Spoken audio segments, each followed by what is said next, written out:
They're just truly feel unstoppable a little bit. The Mets are starting to feel a little stoppable. They're Rizzy, but they're not Rispy. Would it be fair to say that? At this point, it's like you're waiting for Pete to wake up kind of situation. He ain't waking up. He's great. But, I don't think he often sits in this stance, to be honest. That's what my you were point. Gonna say. Adam Ottavino, I'm sure many of you have heard this, with a banger of a one-liner saying, "It would be foolish to let me go." Let me hand you off to someone who disagrees with that statement. Here's Ashley. Ottavino, just again with the accountability thing. It'd be foolish to let me go. What do you mean? What do you mean? That's just ratchet. That's just a weird thing to say. You know what I mean? Yeah, like how is the bar being ready? The bar's in hell. Like the bar is like Adam Ottavino's gonna be ready to come into the game. That's cool. Adam Ottavino's gonna be ready to do his job that he gets paid millions of dollars to do. Shouldn't we all be ready? I'm glad you're ready, Adam, but it hasn't been going so well. Ugh, not a good feeling. Ugh. Wait, just threw up in my mouth. I need that sound on repeat. Let's all take a breather. Okay. Have you ever heard a more Italian name than Vinny Nittoli? I know. My God. Vinny Nittoli. You get through 3 games of scoreless baseball, and that's when things get weird. The Mets need to go to sleep for a little while. This is Why Am I a Mets Fan? A podcast hosted by Samantha Croston and Ashley Wenskoski.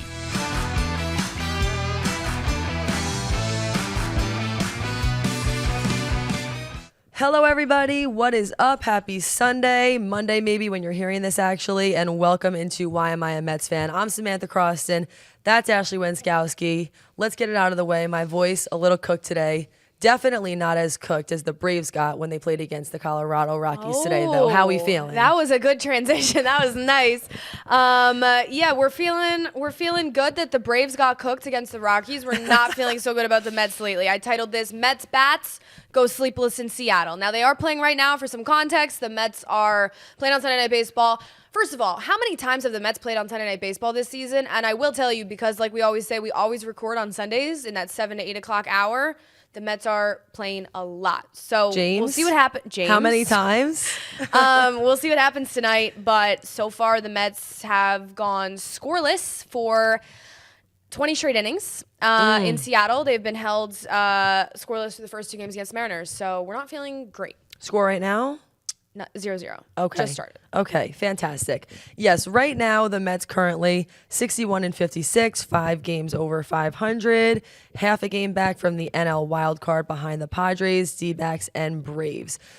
I don't know that anybody would have suspected at this point in time in the season that wild card race would look the way it does, with the teams like Padres and the D-backs on fire and a team like the Braves just falling off a cliff. Yeah, the Braves are in a little bit of free fall, which is good news for the Mets, obviously. But, I mean, the Padres and the Diamondbacks, but particularly the Padres, just cannot lose a game. They've really caught fire. I'm starting to see some people on social media say that the Padres are that team of destiny this year, and that's not what I want to hear because I want that to be the Mets. So we'll see. It's still August. But, yeah, the Padres, they've taken a 4-game lead on the wild card. Diamondbacks right behind them, 3-game lead. So I don't know, man. It really might come down to the Mets and the Braves for that 3rd spot, and what a fun race that would be down the stretch. Keep in mind, this is a team that truly is free falling. From August 3rd to August 9th, the Braves lost 6 straight games, 2 against the Marlins, 3 against the Brewers, 1 against the Rockies. That's all of that is not even including the game today, which was truly horrific. Several of them have been blowouts. Obviously, today was a come-from-behind win. The Braves are not a team that I even necessarily feel nervous about. It's actually some of these other teams, like the D-backs and the Padres, that have me feeling worried. You mentioned that the Padres and the fan base is getting some traction. I feel like it's a good time to mention our tweet of the week coming from OG Tedberg. He said, the Mets aren't likely to win the World Series, but signing a 34-year-old journeyman middle infielder to a minor league deal, then getting an 850 OPS and a club banger out of him is the type of dumb, random stuff that happens to teams that are going to win the World Series. I agree. Tedberg. Yeah, I thought that was funny. We've been talking about Candelita all year long. I'm not sure the Mets necessarily have the momentum right now that they did in June and July. I think that's pretty obvious. Our stat of the week, then, to follow that up, is the Mets lost 1 series total in June and July. They've already lost 2 in August, and it's August 11th. So obviously that Angels series right at the beginning of the month, they then lost 2 of 3 earlier this week. So we'll see what happens to Seattle here today to see if they can salvage a game out of this series. I think the Padres have a lot of momentum right now. The Padres and the Diamondbacks worry me. The Diamondbacks offense has just been cooking lately. They've been scoring like 8 runs a game. They're just truly feel unstoppable a little bit. The Mets are starting to feel a little stoppable. And I don't love when that happens necessarily at this point in the season, because down the stretch is when you need that momentum. Did the Mets peak too early? I don't know. I hope not. Question of the week. Did the Mets peak in June and that was too early? But yeah, I mean, the Braves are in free fall. That's a good thing. The Mets at this point just really need to try to battle out the Braves for that 3rd wild card spot or better. They're also 8 games behind the Phillies in the NL East, and stranger things have happened. As Mets fans know, in the 2000s, 2007, 2008, weirder things have happened than the Mets or the Braves coming back to win that division and challenge the Phillies for it. So at this point, I feel like the Mets' easiest path to the playoffs, and whether that's a wild card spot or winning the division, is past one of the 2 teams in their division, the Braves or the Phillies. The Padres and the Diamondbacks, to me right now, running away a little bit. I understand that. Keep in mind as well, we hit on it a little bit last week, but with this West Coast trip, they're obviously at the end of it now. It has beaten them down a little bit. There has been a lot of travel. You wrote it down, 4 time zones in 10 days. That doesn't even feel possible. I mean, that's hard to do. I really started to think about that. They literally hit every time zone in the United States on this road trip, obviously starting in Eastern time. Then they went to the West Coast Pacific time, Central with St. Louis, and then they did Mountain time with the Rockies, and then back to West Coast time with the Mariners. I mean, that's difficult to all get in one road trip. It really is. And you said it, pending tonight, they managed to maintain 500 level of play during this stretch. It depends on how you feel about it. There's a part of me that feels like that's not good enough. There's another part of me, honestly, I would say split 50-50, that feels like that alone is impressive and salvageable. Yeah, I think it's salvageable. Like I just said before, I thought that was a really good analogy. Like they're feeling, rather than unstoppable right now, the Mets are feeling a little stoppable. I mean, look, they're exhausted. Like we just said, this road trip has been killer. They've been on the road for 11 games. Finally coming back to New York tomorrow. They get an off day on Monday to just chill out. But even today, my dad pointed out to me, they have the late game, they have the Sunday night game tonight, so they got to fly overnight back to New York. They just can't catch a break with the schedule. Regardless, look, no one's going to come back to the doozy of an August road trip if they don't make the playoffs. It's just not a good enough excuse. However, I will say this is a tired team. They need to come back to New York. They have a series against the A's and a series against the Marlins, and that's something that is really a recipe for some healing this next week upcoming. But they need to get back from this trip. They need to get rested, and Lord have mercy on how the broadcasters must be feeling at this point. Oh my God. Thank God they weren't there tonight. It was ESPN because they needed to go home. So the Mets need to go to sleep for a little while. Yes. And I will say just the scoreless back-to-back, it's not normal. It's not what you're generally seeing from this team. I do think there are definitely some other factors at play. They're trying to salvage it tonight. We'll keep you updated as we go, even though by tomorrow you'll know what the result was, and feel free to comment about that on our YouTube page as well. Good time to quickly say you can find us on our YouTube page at YMetsPod. You can also find us on any social media, Instagram, TikTok, Twitter. It's all the same handle, at YMetsPod. Who's been the problem? What exactly is going on with the Mets beyond just the last 2 days? Part of it, I'll let you say it, what you wrote down, because I think that is one of the biggest issues right now. They just can't buy a hit with runners in scoring position. I mean, aside from me talking about they're tired on this road trip, sure, they are. They're hitting .262 with runners in scoring position over this entire season, which is about average, 13th in baseball, a little bit above average. But since July 14th, the Mets are hitting .195 with runners in scoring position, and that's good for 3rd worst in baseball behind the White Sox. Not forget about the stats, just watching the games. I'm watching the games the last 2 nights against the Mariners. You know, Lindor doubles, Nimmo doubles. They just cannot do anything with runners on base or runners in scoring position. And you know what a large part of that is? And I'm going to get cooked in the comments for this because there's some real Pete Alonso defenders, but Pete Alonso has been terrible with runners in scoring position. There's no way around it. The guy's hitting .207 with runners in scoring position. They're rizzy, but they're not rispy. Would it be fair to say that? That's good. Thank you. Yeah, he's also hitting, I was uncovering these stats today, gasping. I was like, I didn't even know it was this bad. Well, right. Pete Alonso's hitting .111 with the bases loaded. And .207 with runners on base in general as well. So .207 in scoring position, .207 with anyone on base. It just hasn't been good. Not that Pete Alonso's a guy who hits for average. He's had a couple of clutch moments, a couple of big home runs. But on a night-to-night, day-to-day basis for where he hits in that lineup, he just doesn't get it done with runners on base, and it's a problem. It is. Not to mention, And I like what John Harper said here, and I'll read it in a moment. But you mentioned it. I think with Pete Alonso, what you're normally expecting is more of these homers. He's a home run hitter. I don't even necessarily feel that he's been up to par in that. John Harper said clutch failures combined with subpar power numbers costing him big bucks heading into free agency unless he goes on a home run tear soon. The biggest difference in underlying numbers from previous years, hitting more ground balls, fewer fly balls. I'd also love the statistics on that. That feels like a James Buckley uncovering. I would love to know the difference between that. He has a good point. Yeah, and we'll get into my deeper Pete Alonso problem this week here in a minute, but just, it's not all Pete Alonso, but as your sometimes cleanup hitter, as your middle of the order guy in that lineup, he hasn't been getting it done. And I mean, he hasn't been getting it done before the All-Star break, after the All-Star break. At this point, it's like you're waiting for Pete to wake up kind of situation. He ain't waking up. Needs to be a bigger presence for sure. Absolutely. But it hasn't just been him. I feel like a lot of the guys in the lineup have fallen asleep. Nearly everyone besides Lindor. I feel like Lindor is the only one hitting right now. I understand that. Our next one on our list is Francisco Alvarez, hitting 173 in his last 15 games. Started to pick it up a little bit as of late, 7 for his last 25, hitting 280.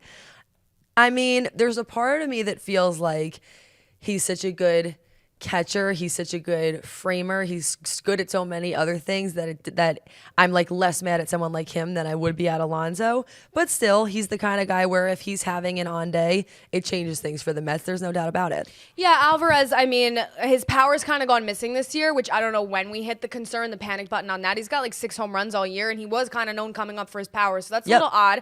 I know he was hurt.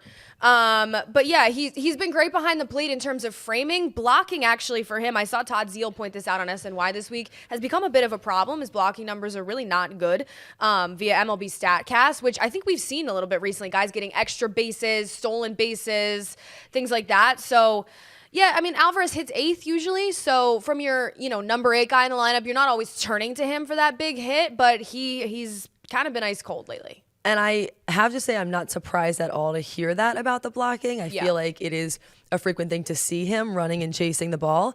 I'm asking you this, and if you don't know the answer to this, I'm asking anyone in the comments because it's truly something I don't know the answer to, but I'm just curious.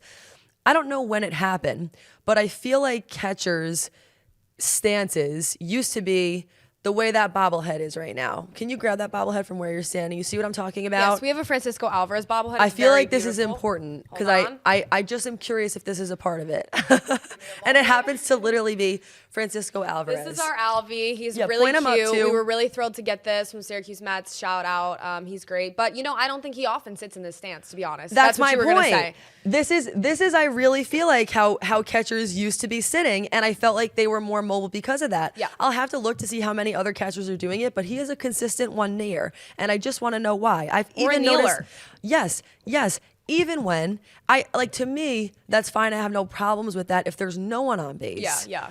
But if you have men on base, I don't know why you'd be sitting like that. And I'm not saying it's a bad thing. I'm saying someone explain that to me. Because to me, as a former goalie, you're way more mobile this way when you're able to use both of your legs as opposed to the one knee down. Is it because they're in pain? Totally. Is there some advantage to it and benefit? I honestly don't know, but I want to find out. And I haven't been loving Alvarez's blocking. That's just point blank. So. And that has to do with the stance. I think there's no doubt about that. I would agree. So we'll see what ends up happening. The only other person you had written down is Brandon Nimmo as far as the hitting is concerned. Brandon Nimmo is hitting 150 since the All-Star break. I actually was harsh on Pete knows Alonso, but there's nobody who's been more ice cold since the All-Star break since Brandon Nimmo. 150 since the break, no home runs, 4 RBIs. He's striking out a ton. He told SNY last night that he feels, quote, terrible at the plate. But here's where we get into my next point.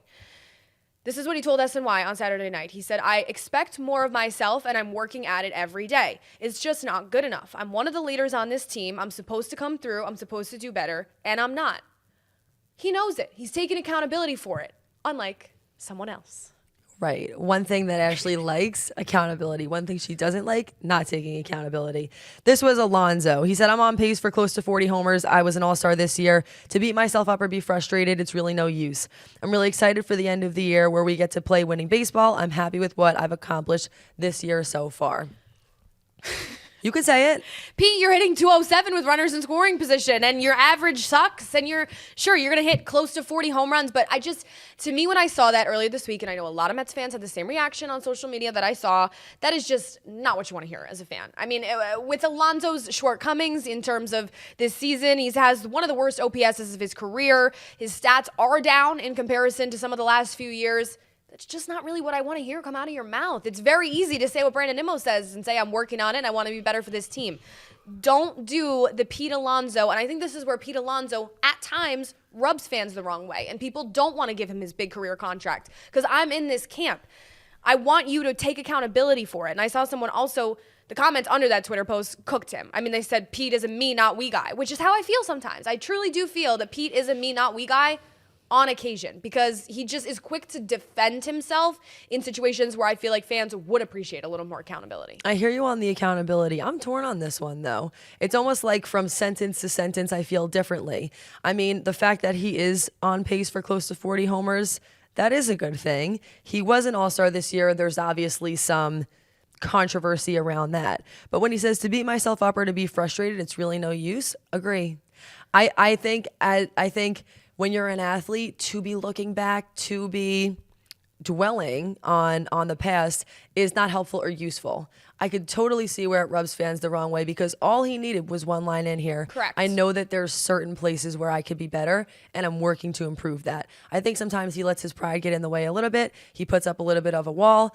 I understand where, compared to an answer like Nimmo, people are feeling a little bit upset. Yeah. But do I agree that he should put the past behind him? I really do. Yeah, I'm not saying Pete Alonso should go home crying every night and should be like depressed. Like Yeah, you that's are. not. You No, are, I'm though. not. No.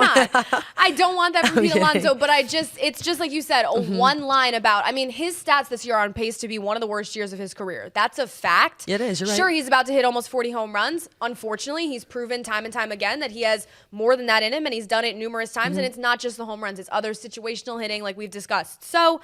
All he had to say was something in terms of the man up, something that I can respect, saying, look, I know this isn't my best year ever, but I'm working harder to get better for the team every day. That's all I needed. And you're right. And I'm sure that the players recognize that. But like accountability, there's never been one time where accountability is not well received by Correct. any fan base. That's what I mean. That's what everybody is sort of looking for. Yeah. Then again, who knows? Maybe it's just hard to go up there every night and say that. Speaking of a lack of accountability, I mean, this to me is more damning. I'm Yeah, like, this I is agree. aggressive. This is something's going on here. What we're about to tell you right now. Adam Ottavino.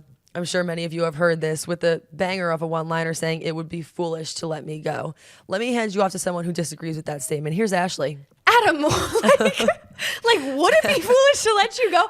I read that quote on my phone. I was casually scrolling through Twitter earlier this week, and I nearly gasped. Yeah, I'm that's sorry, crazy. who said it'd be foolish to let them go? Not Adam Ottavino, because nuts. I'm not sure about That's that, Adam. nuts. Okay?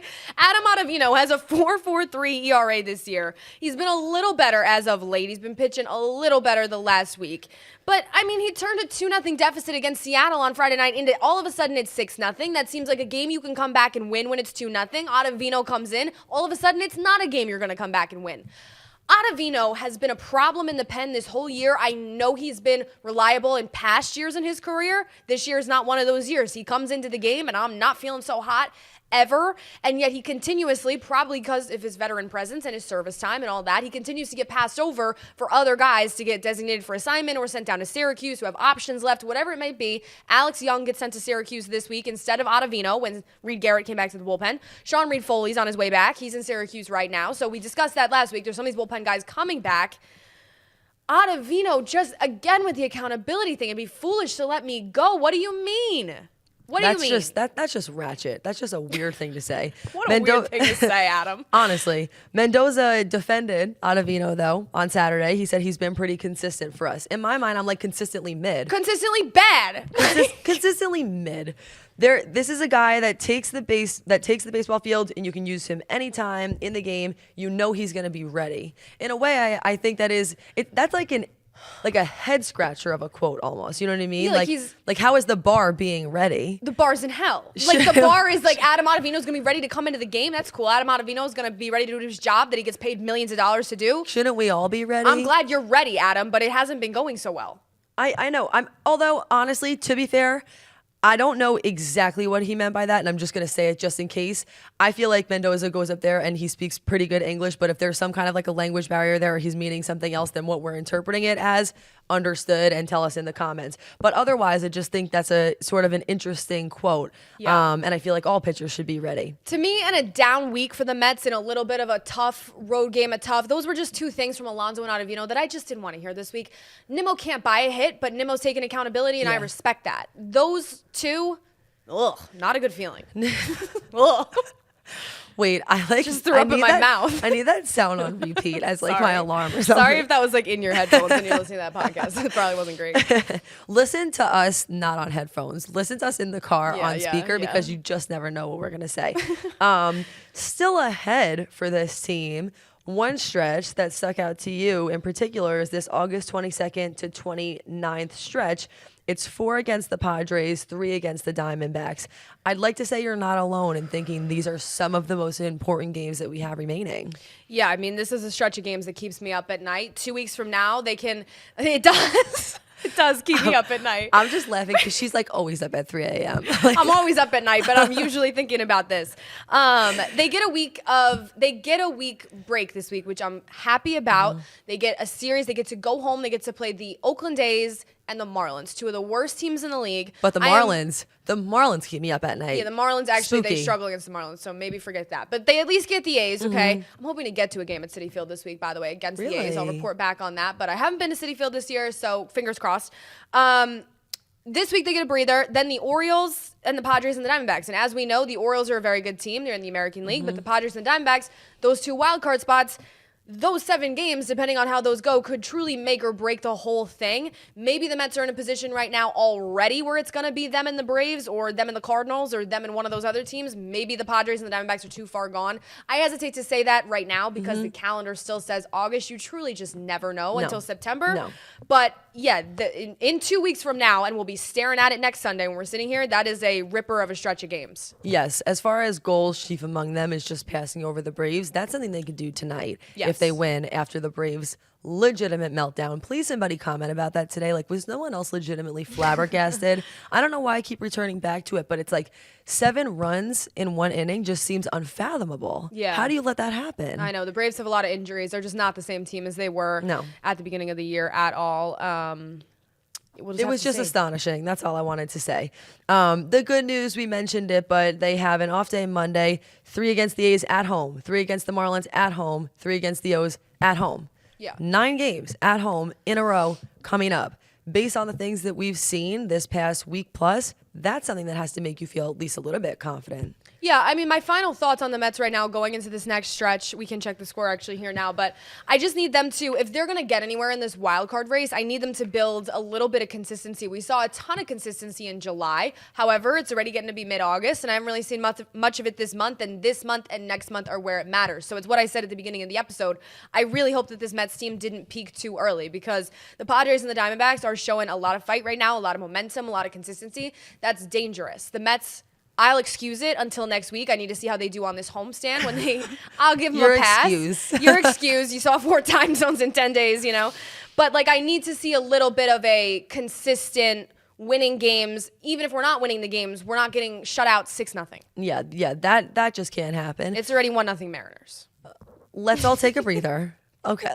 Like, she has like the best RBF of anyone who I know. It's just here. We're already like pissed off about it. There's still time. But it's funny. I wasn't mad or I wasn't nervous, I'll say, about the games against the A's and the Marlins until you just wrote this bullet that says 6 against the A's and the Marlins could be healing.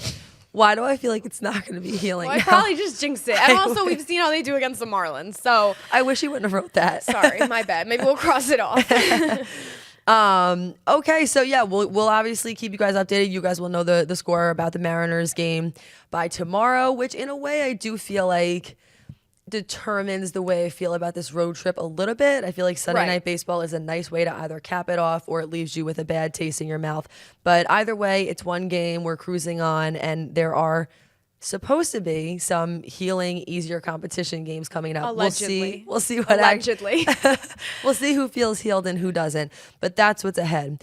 Give you a quick Syracuse Mets update and some of the things that we've seen with them throughout the week. Here's a stat. This is the first week that Ashley and I have both attended a Syracuse Mets game together, not for work. Or I guess we weren't together, but we were both there at the same time. And it was really fun. Yeah, they had a single admission doubleheader. I brought my family. It was a lovely time. Brett Batty hit 2 home runs. Mike Vasil pitched really well. Great time. But the Syracuse Mets as a whole, as of late, we've been telling you throughout the season, through the first half, they're one of the best teams in the International League. Through the second half, that has not been the case. Shout out to Ashley's sister, who's here lurking in the studio right now. Hi. Just wanted to say that. Hi. Big Mets fan. A big Mets family. Yeah. But anyway, as far as the actual Mets through the second half, it's kind of a brutal situation. Yeah. They're in 7th place right now. They're 18-20, 2-8 in their last 10. Woof. Go ahead. I was just going to say, I was also in attendance at Brandon Sproat's AAA debut on Thursday night, pouring rain. So he gave up like 6 runs in 4 2/3 innings. It was not a good AAA debut. I felt bad for the guy. Yeah. But the skies were falling. Literally, it was torrential. So I'm excited to have Brandon Sproat in AAA, and we, fingers crossed, are going to talk to Brandon Sproat at some point while he's in this town. Yes, please, please, please. Other things that have just been top of mind, the Batty blasts continue to come. I mean, that's sort of been thematic for him, I feel like, as he gets down to AAA and he is just blasting the ball. But 800 feet worth of homers on a Saturday night in Syracuse, nothing new there. But again, it's just something to keep your eye on as he sometimes potentially transitions to a second base role. What is going to be his role within this organization, if any? He's just someone to keep your eye on and keep in mind. Yeah, Brett Baty's been on my mind actually a lot recently. So like I said, single admission doubleheader on Saturday. I was there both games. Nothing I love more than a single admission doubleheader, by the way. Give me some free baseball while we're at it. Was he playing second base that day? So that's the thing. He played second base in the first game, and he played third base in the second game. So they're trying to fit him other places, but Brett Baty's just been on my mind a lot. He's been hitting in AAA. Like, he cooled off a touch since he first got down here, but he's been hitting 2 home runs on Saturday itself. I don't know what the Mets do with Brett Baty at this point. He didn't move at the deadline. I just don't know. Trade him. Like, I don't know where he fits in the organization's plan still. Tell us in the comments, what would you like the Mets to do with Brett Baty? It's very clear that Vientos has kind of taken that spot, although we did forget to mention Vientos scratched from the lineup today with left ankle soreness. So hopefully that's not a concern, because Vientos has been one of the better hitters in this lineup. But I don't know where Baty fits on the Mets anymore. They've got Iglesias, McNeil has started hitting. I mean, it really it's been a tough summer if your name's Brett Baty in terms of what's going to happen in New York. So what do the Mets do with Baty? What do you want the Mets to do with Baty? Let me know. Had McNeil have not heated up, Yes. I think we are potentially having a different conversation. I agree. But because he did, we'll just have to see where Baty ends up. Another person who we have our eyes on is Mike Vasil. The day that we were there, it was 6 innings pitched for him, 4 hits, 2 earned runs, 1 walk, and 8 strikeouts. It was a really good day for him. And honestly, he has had some inconsistencies. But when you see what he can do at his best and what he's capable of, I felt differently about him after seeing that and watching that in person. Yeah, Mike Vasil had a really tough start to the season when we had him on this podcast at the beginning of the year, which is why his numbers for the season are kind of, you look at them and you're like, he had a really tough first couple of months. He's kind of turned it around since. And I will say, we had great seats. Shout out Syracuse Mets right behind home plate. He looked really, really good on Saturday night. So again, somebody to watch. He's definitely one of the pitching prospects I think we all have our eyes on. Yeah, here's another thing. Put it in the AAA category, you could say, because I felt like it fit in there, but I'm admitting we probably should have mentioned this earlier. The Mets also signed VINNY NITTOLI. And this is just a fun fact, but I was looking at the thing that's behind you, that 2023 player cards. He's in that photo in the first row. Have you ever heard a more Italian name than VINNY NITTOLI? I know. My God. VINNY NITTOLI, reliever to a minor league contract, and they've assigned him to AAA Syracuse. I feel like if you're a very deep in the weeds Mets fan, you will recognize this name because he was here once before. He had a very brief stint in the Big Apple last season. He allowed just 1 earned run, struck out 3 across 3 appearances out of a shorthanded bullpen. It was quick. There wasn't a whole lot that was memorable about it, but he's back again. And Flash that's in the memorable. pan. Yeah. I mean, he's 33, right? So he's a journeyman at this point. He's kind of just trying to catch on somewhere. They also outrighted him the Orioles outrighted him to AAA earlier this month. So he's kind of been trying to just stick somewhere. I think the Mets are very clearly just trying to add bullpen depth wherever they can. He seemed like a good option. We'll see what happens. Welcome back to town, Vinny Nittoli. You, again, have just the most Italian name ever. Journeyman is the perfect way to describe it, though. Like, just this year, he's been with the Oakland A's. He spent a day in the Chicago Cubs system before he headed to the Orioles. It literally said that, spending a day. And he's an Arizona native, but he's also, at this point, been a member of 11 different organizations. Oh my. Like, I just can't. It's nearly half the league. I just can't imagine, like, going through. In a way, I feel like you probably learn something from every spot, right? So he has a 4.33 ERA in 218 appearances over his minor league career. But obviously, like we said, he's bounced around quite a bit, and we'll just see what he brings. But thought it was worth a mention. Last but not least, outfielder Carson, the first-round pick by the Mets, made his first Bridge League appearance against the Cardinals yesterday, and he connected on a single and a double. A lot of Mets fans who had watched that or heard about it felt very pleased by what they saw. There's a lot, obviously, there that we'll see in the future, but good for him. Just it's nice to go out there for the first time and feel good about your performance, you know? Totally, yeah. Him and the rest of their draft class this year, I'm excited to see them get started in the lower levels of the minors and get hitting, but yeah. Anything else? Any final thoughts in general? Final thoughts in general? I think we covered it. Yeah, me too. I'll check the score one more time just to see, but I really just to hope, get fired up one more time. Just to get fired up one more time. I really hope that the Mets, like you said earlier, I agree with you, salvage a game tonight, because to me it's 500 road trip with all the circumstance and all the travel. I can accept a 500 road trip. Sub 500, they go 4-5. I'm not feeling so hot. I'm not feeling so hot in general. Check back with me. I say this every week, but I guess take my temperature next week again, because those are some easier opponents and some easier competition. So if all of a sudden the wheels fall off the bus against the A's and the Marlins, then we got big problems. And I hope we're not talking about them next week. What was the score, by the way? 1-0 still. Okay, because I will say my final thought, like, yes, I want them to win, but I also, we need to score some runs. Like, oh my God, how many innings has it been? I mean, 2 games is one thing. You get through 3 games of scoreless baseball, and that's when things get weird. The ESPN broadcast had a great stat right before we came in here. They said the Mets have not been shut out 3 games in a row since the 1990s. Let's not break that record. Let's not be weird. Let's not be freaky with it. Weird. Score some runs and break this skid. Thanks so much for joining us. We will see you next Sunday, if not sooner. Have a great week. Bye.